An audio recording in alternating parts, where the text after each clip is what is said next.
గురువారం నల్గొండ జిల్లాలోని వేములపల్లి మండలం ప్రత్యేక అధికారి శ్రీనివాసరావు ఆధ్వర్యంలో మండల కేంద్రంలో జరిగినటువంటి ప్రజాపాలన గ్రామ సభ రసాభాసగా మారింది.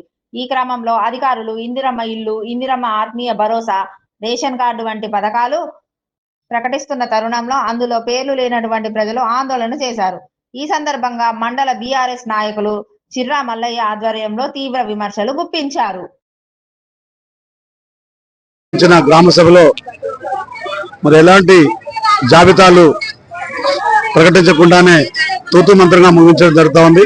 మేము అధికారులకు ఎన్నిసార్లు విజ్ఞప్తి చేసినా కూడా వాళ్ళు మరి ఆ జాబితాలు పబ్లిష్ చేయట్లేదు.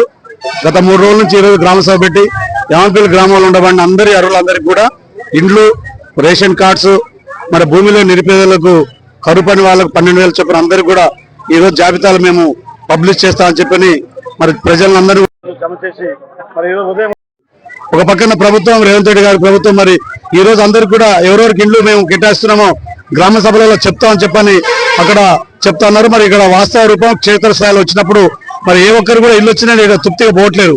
ఎవరికి ఇల్లు వచ్చిందో తెలియదు, ఎవరికి మరి పేదలకు వచ్చే 12,000 వచ్చిందో తెలియదు, ఎవరికి రేషన్ కార్డు వచ్చిందో తెలియదు. మరి ఇలాంటి కార్యక్రమాలు చేసుకుంటూ ఈ ప్రజలను మభ్య పెట్టుకుంటూ ఈ రోజు గ్రామ సభలు ఈ ప్రభుత్వం నిర్వహిస్తుంది. ప్రతి ఒక్కరు కూడా ఈ గ్రామ సభల పట్ల ఎవరు కూడా సంతృప్తి చెందట్లేరు. కాబట్టి ఇమ్మీడియట్ గా ప్రజల అవసరాలు అవుతున్నాయో ఏదైతే హామీ ఇచ్చిందో ప్రభుత్వం గతంలో ఇచ్చిన హామీలన్నింటినీ కూడా 6 గ్యారెంటీలు 100 రోజులు అని చెప్పి ఇప్పుడు దాదాపు మరి 300 రోజులు కూడా దాటిపోయింది, 400 రోజులు దాటిపోతున్నది. కాబట్టి పేదలందరూ ఎదురు చూస్తా ఉన్నారు. మరి రైతు బంధు వరకు పడలేదు, రేపు ఏదో 26 జనవరి అంటున్నారు, అది కూడా ఎసరు కూడా తెలియదు. కాబట్టి ఖచ్చితంగా గతంలో ఉన్నటువంటి పథకాలన్నీ కూడా మరి ఇమ్మీడియట్ గా వర్తింపజేయాలి. ప్రభుత్వం ఏదైతే 6 గ్యారెంటీలు అని చెప్పని మొన్న అనౌన్స్ చేసారో రేవంత్ రెడ్డి గారు ఆయన గవర్నమెంట్ లోకి రాకముందు అవన్నీ కూడా ఇమ్మీడియట్ గా చేయాలి. మరీ ముఖ్యంగా ఇండ్ల విషయంలో, అదేవిధంగా రేషన్ కార్డుల విషయంలో అర్హులందరికీ కూడా బేషరతుగా అర్హులందరినీ కూడా సెలెక్ట్ చేయాలి. ఇప్పటివరకు ఒక్క పేరు కూడా ఎవరికి ఇల్లు వచ్చింది కూడా మరి లిస్టు పబ్లిష్ చేయట్లేదు. మీరు అధికారులు కూడా ఈ సందర్భంగా కోరుతా ఉన్నాం. మీరు ఏదో లిస్టు దాచిపెట్టి మరి ఏదో కొంతమందికే మీకు తెలిసిన వాళ్ళ పేర్లే వచ్చి రావడానికి మీరు ప్రయత్నం కాదు. ఇక్కడ గ్రామ సభ మీరు పెట్టినారు. ఈ గ్రామ సభలోనే ఎవరెవరికి మీరు ఇళ్లు కేటాయిస్తున్నారో మీరు ఇళ్లను ఫైనల్ చేసి ఆ జాబితాని కనీసం ఎప్పుడైనా ఇళ్ల ఫైనల్ చేసిన జాబితా మీరు బయట పెట్టండి. మాకు ఇవ్వకుండా పర్వాలేదు, మీరు పత్రికా ముఖంగానో లేకపోతే పబ్లిక్ మీడియా ద్వారా పెట్టండి. అప్పుడు ఎవరికైతే ఇల్లు రాలేదో రాని వారు మళ్ళీ పెట్టుకుంటారు. అప్లికేషన్ అంటున్నారు.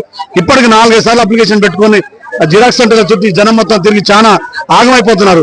ఎన్నిసార్లు అప్లికేషన్ పెట్టుకోవాలి, ఎన్నిసార్లు ఆధార్ జిరాక్స్ తేవాలి, ఎక్కడ అప్లికేషన్ ప్రాసెస్ అంటే దీన్ని బట్టి మొత్తం జనానికి అర్థమవుతుంది ఏంటంటే కేవలం ఎన్నికల స్టంట్ కొరకు గ్రామ సభ పెట్టినట్టుగా పబ్లిక్ అనుకుంటున్నారు. ఇది మా మాట కాదు. ఎవరిని పలకరించినా మీరు ఇక్కడ మీ వాళ్ళు మీరు ఎవరిని పలకరించినా ఉంటుంది. ఈ అడవి ఎవరికి ఇల్లు వచ్చిందో తెలియదు, ఎవరికి 12,000 వచ్చేది తెలియదు, ఎవరికి రేషన్ కార్డు వచ్చేది తెలియదు. ఇంత పెద్ద మండల కేంద్రం కాబట్టి అధికారులు ఎప్పటికైనా ప్రభుత్వం అయినా కూడా ఎమ్మెల్యే గారు కానీ మంత్రులు కానీ ఇమ్మీడియట్ గా స్పందించి యామపల్లి గ్రామంలో అర్హులుగా ఉన్నటువంటి ప్రతి ఒక్కరికి రేషన్ కార్డులు కానీ ఇందిరమ్మ ఇండ్లు కానీ మీరు ఇచ్చే 12,000 కానీ అందరికి కూడా ఇమ్మీడియట్ గా వాళ్ళ జాబితా ప్రచురించి ఇమ్మీడియట్ గా 2-3 రోజులు వీళ్ళందరికీ అందే విధంగా చేయాలని చెప్పి మేము డిమాండ్ చేస్తాం.